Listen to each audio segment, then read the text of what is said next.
I'm Aiden Chisholm. I'm Rosemary Theroux. Thank you for meeting me today. No problem. So, why did you choose this career? Well, I am a retired nurse, and I was a nurse practitioner for 32 years as well as a nurse. I chose it because I wanted to help people. And when I was young, I always liked to take care of people that were injured, and then I decided I think I'll become a nurse. Yeah, my Nan had a similar story as well. She had, I think she was working with mainly all the information, but she had a similar story to you. What college did you attend? I attended Worcester State College for my bachelor's degree. I attended Boston College for my master's degree, and I attended University of Mass Worcester for my doctorate in nursing. All right, I have a friend that's up at Worcester right now, actually. I think he's playing for the football team. What did you go through when you were on the job? It's a very demanding job, and there's various places nurses work. But let's just take an example of the 10 years I worked in the emergency room.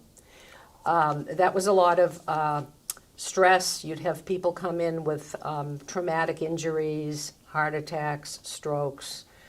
You had to respond to it immediately, determine their needs, help keep them alive if necessary. Yeah.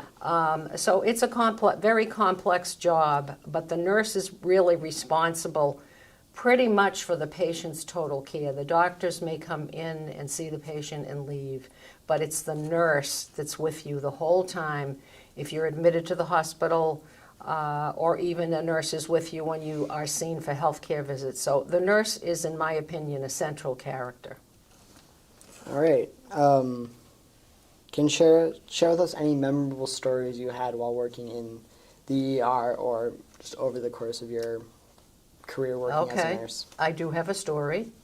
This was when I was a women's health nurse practitioner. I worked in an office. And I had a woman patient come in to see me. She was new to me. I didn't know her at all. We were getting the information. You take a history from a patient before you start examining them. And I happened to ask her if she worked. That I usually ask most people, do you work full-time?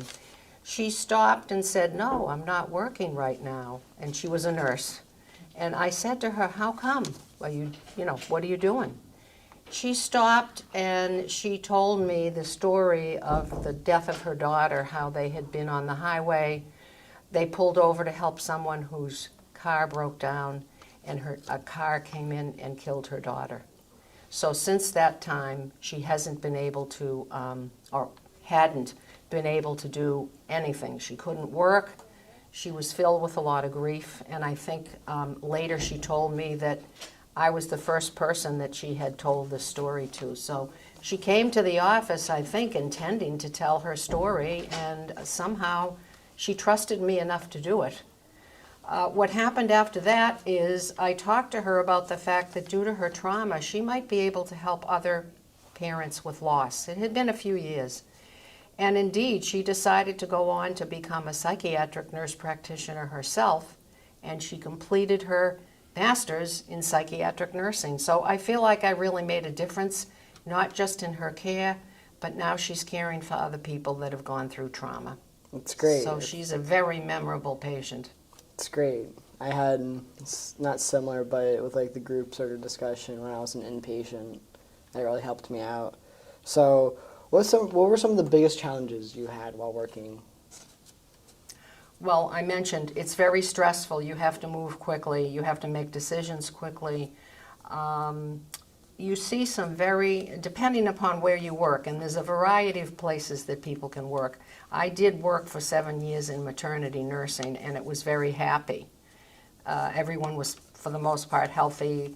We were seeing a new member come into the world. But you could be working, as I said, in the emergency room where you'd see some big traumas. You can work in the intensive care unit, and you can actually have patients die.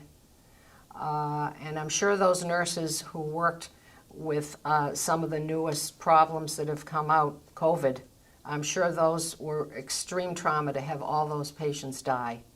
So I don't want to make it sound like it's horrible. You go home feeling that you did help someone and you made a difference, but some of the things that you experience are traumatic yourself. Yeah, yeah. So what do you miss from working as a nurse? I miss the patients, for sure. I miss my coworkers. And I guess I miss kind of the stimulation of being out in the working world. The last 12 years of my working, I also taught as a professor at UMass Worcester, which is where I went for my doctorate. And I really enjoyed the students. So I was teaching students how to be a nurse practitioner. And I miss the contact with students as well. So, however, with the challenges in healthcare, such as prescribing medications and everything else, I think you reach a point as you get older, if you're not going to be on top of your game, it's better not to be in that position. And I was ready to start traveling. I could see that my Nana did that. I think she drove all the way back to Arizona after, I think, working up here for some time. So, were you at all able to stay connected with your nursing community? Yes, well, I have some former students that right now I'm in touch with them all the time, and we're actually writing an article together, so I'm keeping in touch with them. I keep in touch with my nursing school classmates from my bachelor's degree. We are all now retired. I was one of the last people to retire. And we get together periodically and socialize, and we all had different careers in nursing, but we all had that bond of going through the nursing program together. So I am keeping in touch with other nurses. That's good. It's Yeah. good to say keep connections. Yes. So, what kind of classes would you need to take in either high school or college? Right. Okay. High school, the basic college prep that's what I took many years ago. You should include some sciences, math, psychology. I don't know if that's still the way they group a cluster of courses. They're preparing you to go to college. Yeah. That's what I recommend. And years ago, nurses used to go to 2-year associate programs, but I do recommend now that anyone wanting to be a nurse should get a bachelor's degree in nursing. And there's plenty of programs all over the state. All right. Well, thank you for meeting with us Yeah. and sharing your story. I'd like to encourage, certainly, if any high school students are thinking of nursing, they might want to connect and shadow a nurse if a nurse would allow it to. Actually, I've done this before myself. The student comes in and spends some time with the nurse to see what the nursing job is like. So, and I'd like to encourage students to consider nursing, as well as other medical careers, medicine, x-ray tech. We really need, there's a nursing shortage right now, and we really need some good people. So I'd like to encourage high school students to consider going on. If they don't, we also have a second degree program at UMass where people that already got a bachelor's degree in another field went out and discovered they wanted to be a nurse later in life, and they came back to UMass and got a master's in nursing. They had the bachelor's in a science, and then they got the master's in nursing. So if you don't want to do it right away, maybe you're not sure, there are programs where you can go back and get that nursing education. Thank you for taking the time to meet with me. You're welcome. It was a pleasure.